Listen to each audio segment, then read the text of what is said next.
Derby winners and 17 Breeders' Cup champions, as well as the last Triple Crown winner. Florida-bred Arabians have also won numerous championships, both on the track and in the show ring. And the benefits of training in Florida were showcased in the 1996 Summer Olympics.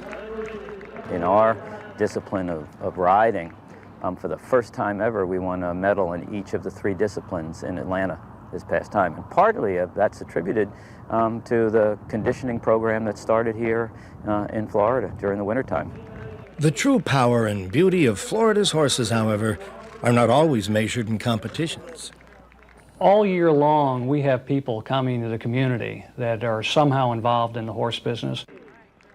Yeah, we really move in for the whole 6-7 weeks because we come a week before the show starts, give the horses a chance to settle in, and then we're here for another week after to give them a rest. Well, we have to have a staff here to take care of all the horses. We've got about 6 people here that we brought down from home. So it's a big production bringing everything down. These people are in town, they eat in our restaurants, they stay at our hotels, the rental car agencies are impacted, travel agencies, and so on. And I'm sure that even spills over into some other attractions in the community. We spend a lot of time in town, that's for sure. Our business increases by 30% when we have a horse-related activity going on. If it's a horse show or a rodeo, whatever it might be, our business definitely increases when there are horse-related activities going on.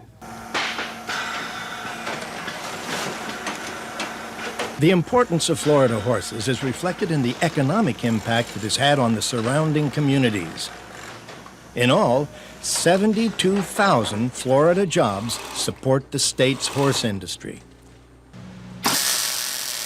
In terms of the economic impact, horse farms are tremendous buyers. They have to buy a lot of equipment, they have to buy machinery, they have to buy wood, they have to have construction all the time. It's a business that supports a lot of other businesses within the community, not only making use of the land, but also making use of all the other merchants in the community. Well, as a business, first of all, we employ about 25 people in the community, and we purchase many products: hay, bedding, feed, blacksmith services, veterinary services. We have accountants, a number of things in the community. A number of businesses like truck dealerships and trailer manufacturers, veterinary hospitals, and tack shops all profit from the needs of local horse farms. And when a community plays host to an equestrian festival or competition, many more local merchants reap the rewards. A variety of homegrown businesses have developed and profited from serving the horse industry. Craftsmen who don't just make horseshoes and saddles, they keep time-honored traditions alive. From the days of the Florida cracker to today's modern cattlemen, ranchers still turn to their horses to help move herds across South Central Florida. Like any horseman, cowboys have come to appreciate that special bond that develops between a horse and rider. There's a union between you and the animal. I mean, it's your feet, it's your hands. You have to teach him what to do. He has to help you, but you have to help him. While many hours go into training a horse, many say it's often the rider that walks away having learned something. Well, I think it definitely builds a tremendous amount of character and a lot of responsibility because it's an individual sport. Nobody's going to help you when you're out there on the horse. You're on your own. It's kept our daughter focused. You know, that keeps her focused in an activity so that she's not wandering around wondering what to do with herself, and that's a big plus. You know, you just don't show up. The animal lives and breathes, and therefore it has to be taken care of. So I think it's a wonderful learning experience for them. It's a lot of dedicated work, and I mean, it's 6 days a week, every week, riding, and it's just like you have to take care of the animal. It's like a big responsibility. Pull back. Where's your belly? Where's your belly? All right, okay. The horse industry often gives back to the community much more than it receives. Don't pull back, just turn right on the side. Many horse shows raise money for local charities. while some programs, like equine therapy, use horses to teach valuable skills to Florida's handicapped children.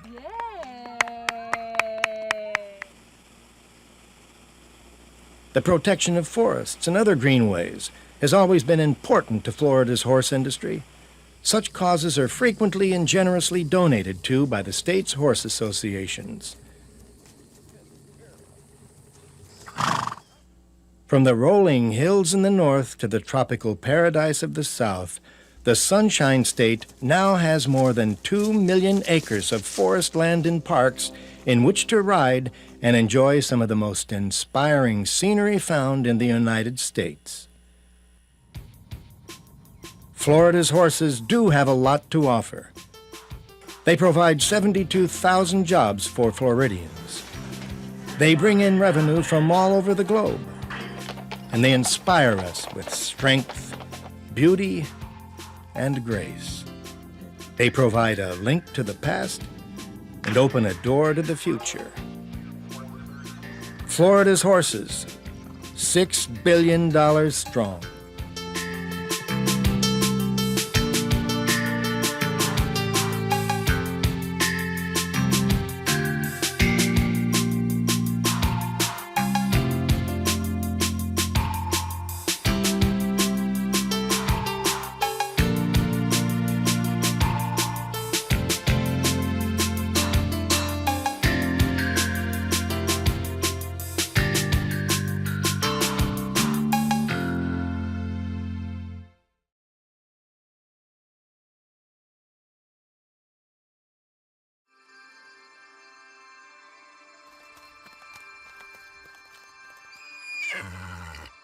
The Keeneland September sale is a unique sale in that it has 4,500 horses that sell over approximately 2 weeks.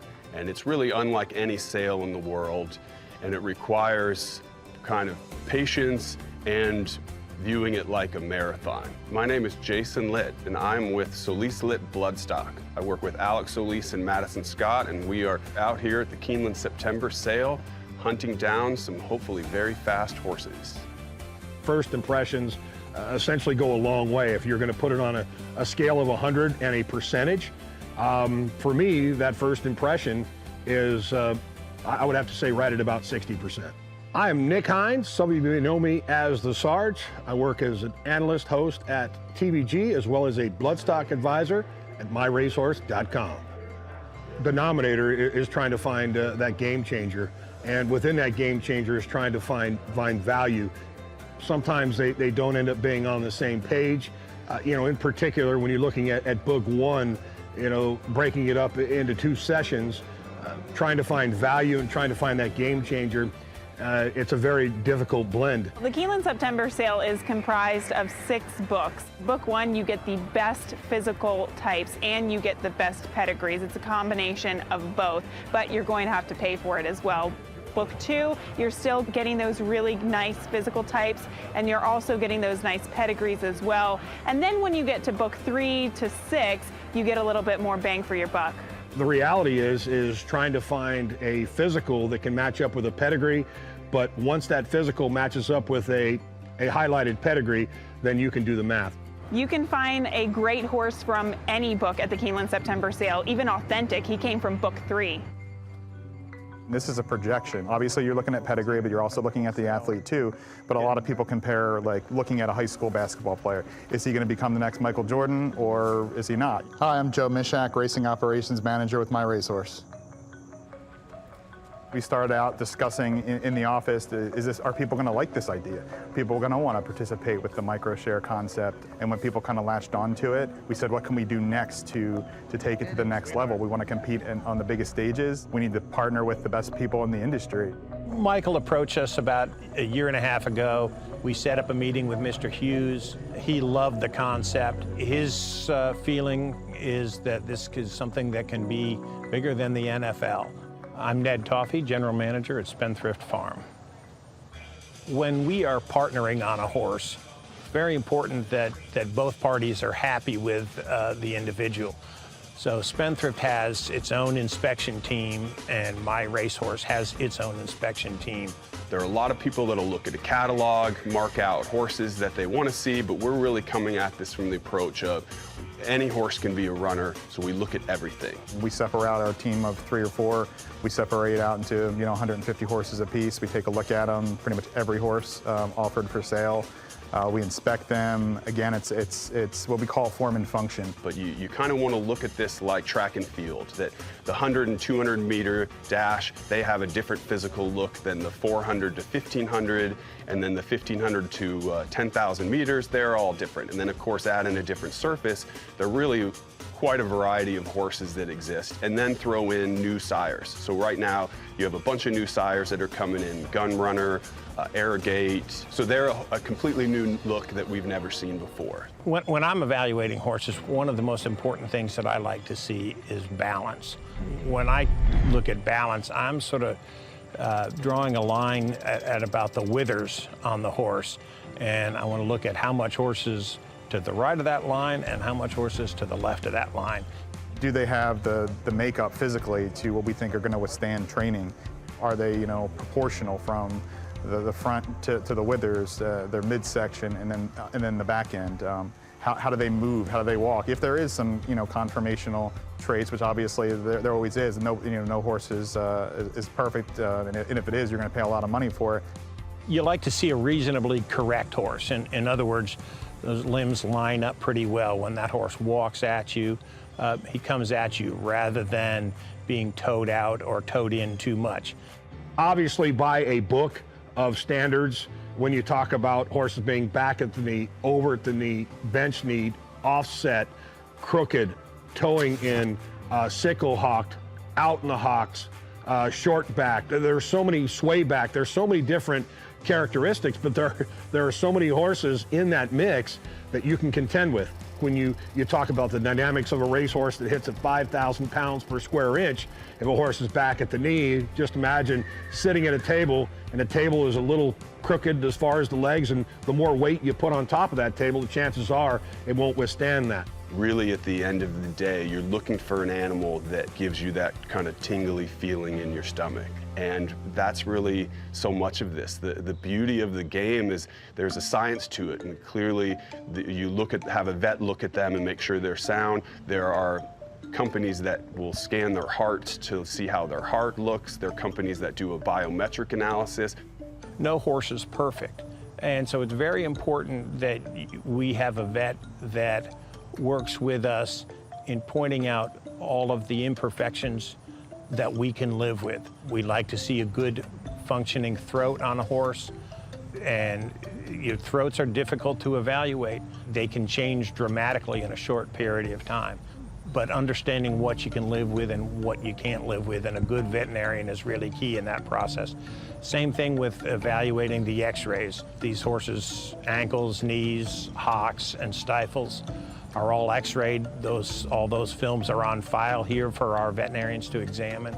But then there's also the art of this, and this isn't a science completely. There's a lot of feel, there's a lot of gut feeling, and there's a lot of looking at the animal and gauging, do you think this thing will fight for you? Because at the end of the day, we're looking for athletes, and you want a horse that's going to want to compete. There are many things that could come up in a vet report. For example, Justify, I believe he sold here at Keeneland for $500,000. If he had a perfect vet report, you probably could have multiplied that by 4 easily. When we determine a budget on a given individual, we're looking at the pedigree, the conformation. We'll go back and we'll look at the sales averages for that sire, the sales history for the dam, and we'll use those numbers to come up with a price range. At this point in time, the market is overcompensating for age of mares. It used to be people didn't worry about that, but now if you notice the prices, a lot of these young mares are having their offspring bring premium dollar because they're thinking that there's a plus in that. So we're looking at it from a standpoint of that might be a really good value play to get an older mare that's proven she can get it done. Being a McDonald's All-American Band finalist, March is essentially what I know. So when I see a horse coming to the back ring, I'm looking for cadence. I'm looking for horses that don't break cadence. I'm looking for horses that are not rattled by the noise, nor bothered by the people that surround them, nor the other horses that are here. So what I see there needs to happen in this ring as far as not breaking cadence, and if they can march up there without breaking cadence, then I'm on to the next phase. Once they get up there and get in the ring, you want to be aware of who else may be bidding on this horse. You've got a price in mind. We usually set a max number that we go in there with, and you want to make sure that you're going to get the best price that you can. It is absolutely a poker match, because the seller's job from a consignor standpoint is to identify the buyers, and that's going to dictate where they might put a reserve. So the last thing you want to do is let them know that you love this horse, because they might go to the owner and say, hey, so leaselet's on it, those guys are willing to spend a lot of money, let's bump the reserve. So there's a lot of jockeying and bluffing and faking people out, and there are enough bidding spots at Keeneland, you can really kind of hide it. Feels a little bit like game day. You get a little excited, especially when you've got you think a really special horse coming into the ring. But you've got a job to do, and you want to make sure you go about it in the best way to get that horse and get it for the best price that you can. Oftentimes the bidding is, if it's moving very quickly, as a bidder you may want to try to slow it down a little bit. If the auctioneer sense too much enthusiasm, you may be prone to that price jumping up on you a little bit. 360, and I have in the back 360,000. Rachel Alexandra, Eden Gates, marketing mix, pretty, new money. That's a good price. We're happy with that. Nothing better than to try to fake someone out. You end up buying it, and they come around and see you signing the ticket and think, oh man, we didn't know that was you guys. When you sign a ticket throughout the process, it's equivalent to being in the winner's circle. There's no better feeling. It's an adrenaline rush, and the sky's the limit. It is a great feeling for a moment, and then you realize you need to be right, because this is just the start. Buying the horse is essentially buying a lottery ticket. The amount of the lottery ticket is, the hammer price, and everyone else in here recognizes that, wow, if it was a lot of money, that was a pretty good horse, but then they need to run. So it's great, but then you realize, oh geez, now it all starts.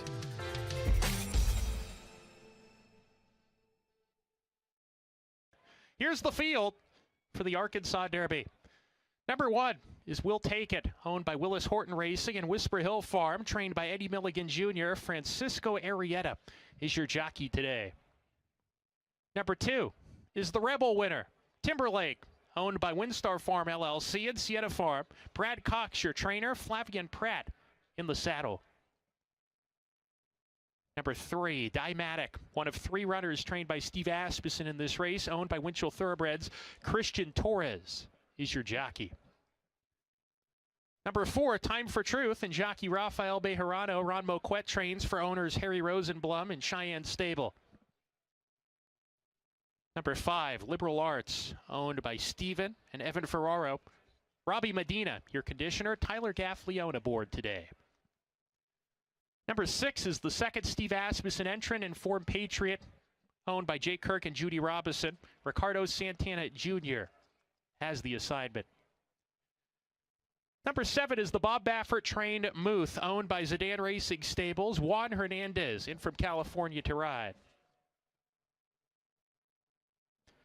Number 8, Jess Steele, owned by BC Stables, trained by Dwayne Lucas. Keith Asmussen aboard for the first time today. Number 9, Mystic Dan, owned by Lance Gassaway, 4G Racing, and Daniel Hambe, trained by Kenny McPeak. Brian Hernandez Jr. is your rider. Rounding out the field is number 10, Imperial Gun, the third Steve Asmussen entrant, owned by His Royal Highness Prince Sultan bin Michal Al Saud, Manny Esquivel, riding for the first time. That's the field for the 2024 Arkansas Derby. 5 minutes away from the Arkansas Derby. And they're off in the Arkansas Derby. And a good break for all the runners in the race, and there was a roar from the crowd as they left the gate. Time for Truth up on the pace. He's provident, and there's Muth on a hold right now. These two together with 1 lap to go. Jess Steele runs in the 3rd position. Timberlake 4th. Scraping Paint approaching the turn on the heels of the leader around the turn. Informed Patriot in the 5th position early. Dymatic a little bit keen, but more settled down than in his last race. He's 2 lengths off the lead as they're pretty tightly clumped up. Mystic Dan and Liberal Arts are next. Liberal Arts has to take up here and drops towards the back of the field here. Imperial Gun alongside of him. Awkward move for Liberal Arts, who's at the back with Imperial Gun. So they're down the back stretch here. Muth on the outside, and Timberlake, Flavian Pratt lets him loose on the inside, lets it out a notch, and he's the pacemaker down the back stretch. So it is Timberlake, the Rebel winner, in front by a half length. Muth perched outside of him, hounding from the outside. Jess Steele 3rd. Time for Truth between horses. Dymatic is down on the inside. Then Informed Patriot will take at the maiden is dropped back. Mystic Dan patiently ridden. He's out of harm's way on the outside. 7 lengths off the pace. Liberal Arts trying to re-rally in the second last spot. And Imperial Guns at the back around the 4th turn. There goes Muth to challenge Timberlake, and the race is on now. Muth on the outside, strides level. Timberlake back in 2nd as Muth takes command. Muth and Juan Hernandez have a 1/4 mile more to get, and Hernandez gives him the cue to go, and Muth off the turn, still in front. Timberlake 2nd, Jess Steele 3rd. Then Mystic Dan, who tries to rally on. Furlong to go. It's Muth. Jess Steele running huge in 2nd. Timberlake 3rd. Muth with a 16th to go. He's opened up by 3. And it's Muth coming down the stretch in Hot Springs to win it. Muth, the son of good magic, wins the Arkansas Derby. Jess Steele 2nd. Mystic Dan 3rd. Timberlake flattens out to 4th. And now entering the winner's circle, the winner of the 2024 Arkansas Derby, number 7, Muth. Muth is a 3-year-old bay colt by Good Magic out of Hoppa by Uncle Bo. Muth was bred in Kentucky by Don Alberto Corporation, now owned by Zidane Racing Stables and trained by Bob Baffert. Your winning jockey, Juan Hernandez. This gives jockey Juan Hernandez his first Arkansas Derby victory.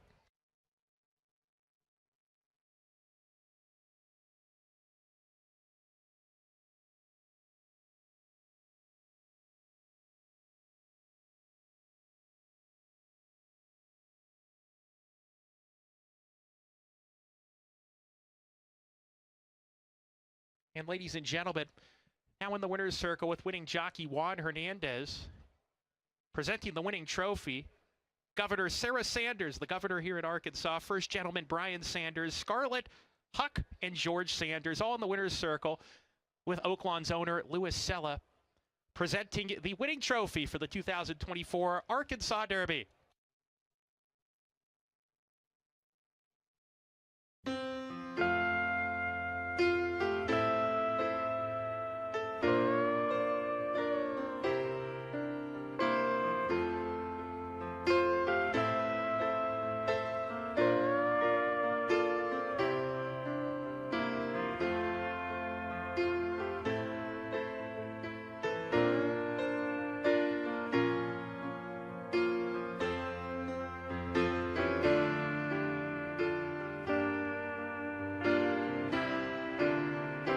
Born in the valley and raised in the trees of western Kentucky on wobbling knees, with mama beside you to help you along.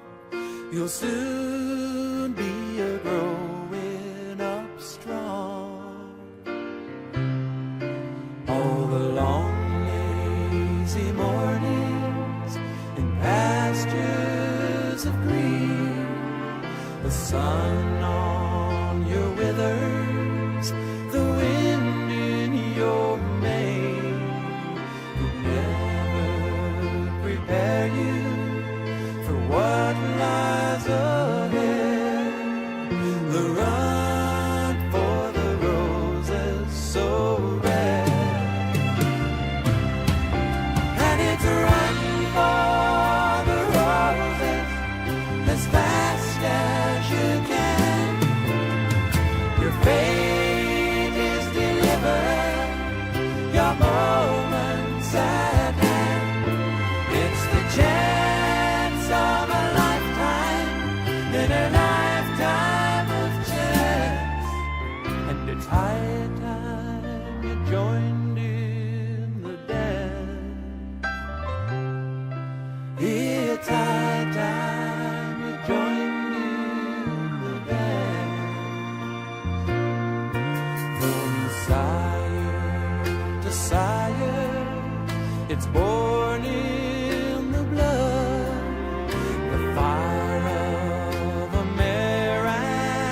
strength of his stuff. It's bleeding and it's training and it's something unknown that drives you and carries you home. And it's a run for the roses as fast as you can. Your fate is delivered, your moments at hand. It's the chance of a lifetime in a lifetime of chance. And it's high time you joined in the dance. It's high time you joined in the dance.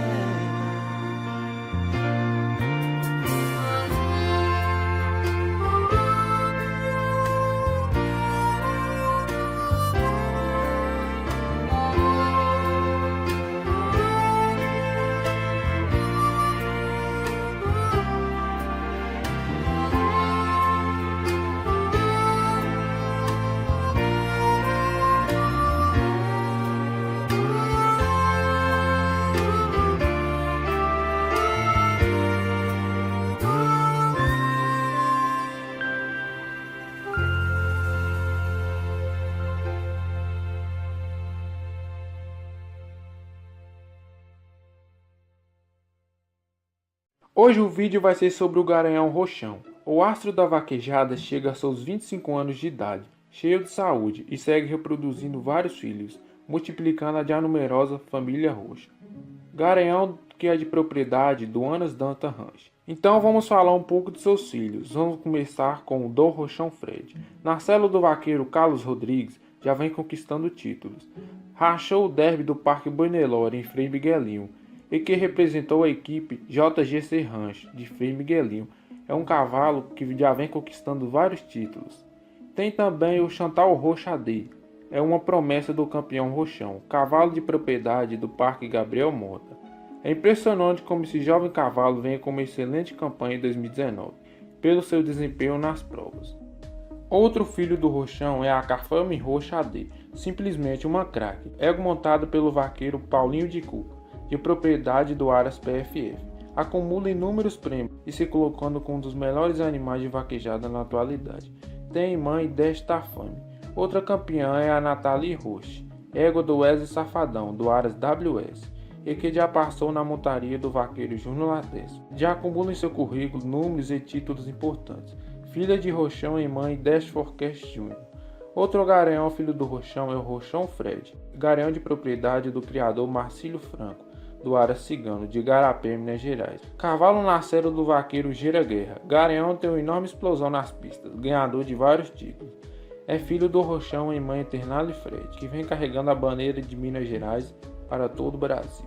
Tem também o Elegância Rochadê, garanhão de propriedade do criador Moacir Maia, do Aras Trapiá. É mais uma nova revelação do Aras, jovem garanhão que vem prometendo nas pistas de vaquejada. Outro filho do roxão é o Forecast Roxo, de propriedade de Jorge Georgiano, do Parque Gustavo Georgiano, de Conceição do Coité, Bahia. É um verdadeiro craque e já vem somando títulos em sua campanha. Tem mãe desse Forecast Júnior. Tem também o Roxo Diego, garanhão do Parque Rufina Borba, de Bezerros, Pernambuco. Esse craque já tem um currículo impecável, ganhador de diversas provas na célula do vaqueiro Tiago do Jabi. Esse cavalo é um grande sucesso. Tem também o Zinedine Roxo, de propriedade do criador Yannis Castelo, uma das grandes revelações das vaquejadas na atualidade, que é montado pelo vaqueiro Verdinho Silva, filho do roxão em EFT Bar Pitu. Outro filho do roxão é o Sucesso Roxo, RVN, garanhão da agricultura Umburanas, de Surubim, Pernambuco. Com sua pouca idade já vem acumulando vários títulos e já vem mostrando um enorme talento nas pistas de vaquejada. Outro filho do roxão, African Boy Dash, garanhão do Aras Fernando Lucena, de Caruaru, Pernambuco. É um craque que já vem fazendo história nas pistas de vaquejada. Outro filho também é o Charlie Roxo, é um fenômeno nas pistas de vaquejada, titular da Fazenda e Aras Trapiá. E o último da lista é o Orquídea Roxo, montado pelo vaqueiro Nego Edson, que já vem ficando nas cabeceiras de várias vaquejadas, que é de propriedade do Aras RK. Então esse foi algum de vários outros filhos do Roxão. Galera, todas as provas que os filhos do Roxão ganham, eles acumulam pontos, que no final do ano tem um evento do Roxão, e quem tiver a maior pontuação ganha prêmios de altíssimos valores. Isso é muito importante, é um enorme projeto Donas Danta Rancho. Se quiserem parte 2 de Filho do Roxão, e até mesmo filhos de outros cavalos, já comente. Compartilhe o vídeo para todos os amigos, deixe o like e já se inscreva no canal.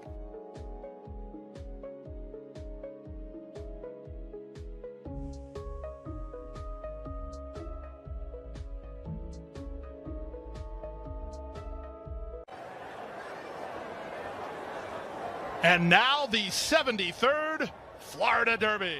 They're in the gate. And they're off in the Florida Derby. Fierceness was away perfectly from his outside draw. Will use some speed to try to get over. Meanwhile, it's Grand Mo the first, who's at the rail and in front with Ladambro right alongside. Fierceness, he's on the accelerator early as Johnny V. He's up and around horses, and he wants to lead. So Fierceness will land the front in the run to the opening quarter. In between horses, Ladambro out 3 wide is Catalytic, and Grand Mo the first is at the rail.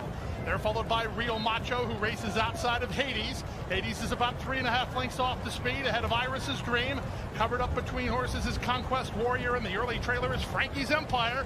The opening quarter just 24 seconds flat. Fierceness on his A game so far. He's a length in front over Catalytic, a wide second. In between horses, Ladambro, Grand Mo the first is at the rail. Real Macho works out in the center, racing in front of Hades. Then Iris's Dream and Conquest Warrior still out the back, but in the clear is Frankie's Empire. They're with the half and 47-2. They have the favorite to catch. It's Fierceness to the far turn on top by a length and a half. Working harder is Catalytic at the rail, Grand Mo the first. Ladambro has to quicken, but he's not.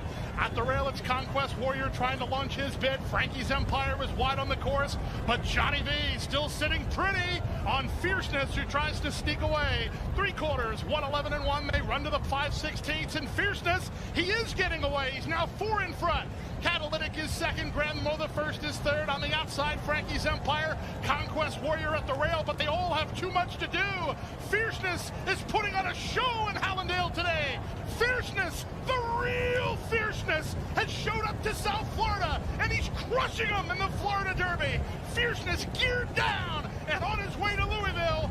Fierceness authoritatively in the Florida Derby. He never had a threat. Catalytic was second. It's a very close photo for third between Grand Mo the first and Conquest Warrior. Hades to complete the high five in 148-1. The real deal. Ladies and gentlemen, I think we just saw our Kentucky Derby favorite. I wouldn't have predicted that he would have had that easy of a time on the front end. Hades, the other speed horse in the race, got away poorly, got caught behind horses in the first turn, while Fierceness had an easy trip over the rail in soft fractions. It was no surprise. Randy and I looked at each other, and Randy said he'll win by 8. I thought 5, probably more than 8. Yeah, when we saw the fractions go up, 24 for the quarter, and he's cruising along on the lead, right? He'll never get that pace again. He wins the Breeders' Cup Juvenile by 6 against Muth, and it gets much tougher competition than this. So he's going to win this by 8 or 10, and he drew off and ran exactly like he's been training in the morning. So let's take a look back at the start. Jerry, you talked about how crucial this had been for him in all of his races coming into this one. He's behaving in there. He's not moving. His head is straight, looking down the racetrack. His legs are square, which is what you want as a jockey. Just pointing him down the track, and he breaks running. And, of course, then if you break running, no horse is going to pinch you in. He's comfortably now starting to ease his way over. John Velasquez's jockey just in the 3-path. And by the time he gets to the middle of the turn, he'll be on the lead comfortably without using him in a very slow and comfortable pace. Meanwhile, Hades broke out a little bit and got bumped at the start, found himself behind horse's first turn, and I think Hades wound up finishing last.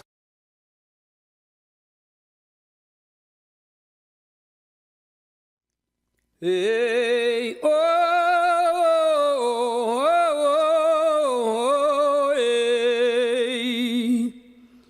Eu vou contar uma história das corridas de Mourão, falando sobre cavalo que se tornou campeão. botando toda a boiada, ganhou tudo em vaquejada, é o cavalo roxão. Hoje é um garanhão de uma beleza mil, de uma grande genética, muitos filhos produziu, espalhando campeões em todas as competições do meu querido Brasil. Ei, botou muito boi no chão em menos de um segundo. Seu dono Jonatas Dantas, que tem um prazer profundo com Garanhão campeão e os filhos do Roxão, cavalo melhor do mundo. Ei, fazem parte do plantel da maior capacidade, matrizes e garanhões de força e velocidade. Seus filhos estão liderando e o Roxão completando 20 anos de idade. Ei, Jonatas agradece a Deus pela vida bem vivida, por sua filha Manu, que aos 3 anos de vida fez a apresentação junto ao cavalo Roxão. Hoje é uma moça crescida, ei, fez a apresentação junto ao cavalo Roxão. Hoje é uma moça crescida, ei. Acredite, é hora de vencer, campeão, vencedor, Deus das asas, faz teu voo.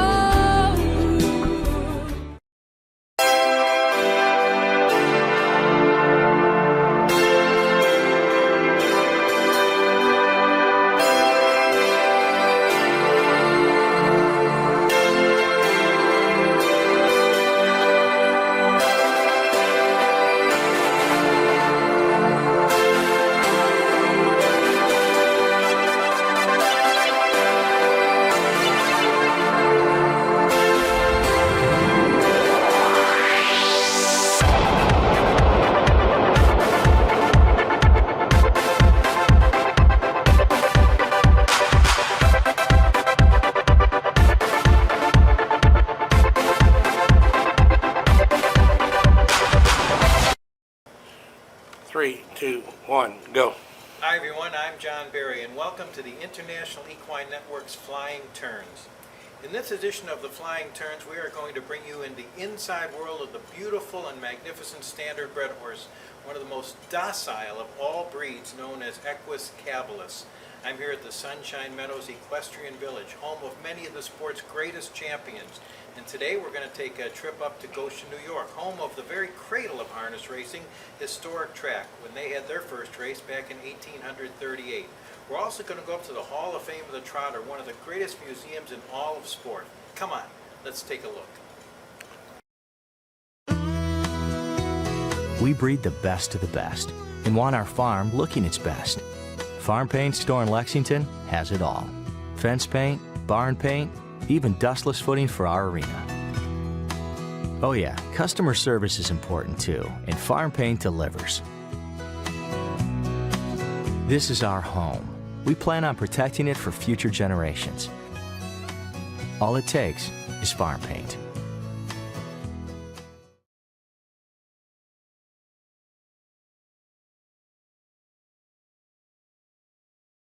Folks, it's the International Equine Network coming to you live from Delray Beach, Florida. This is our first test program.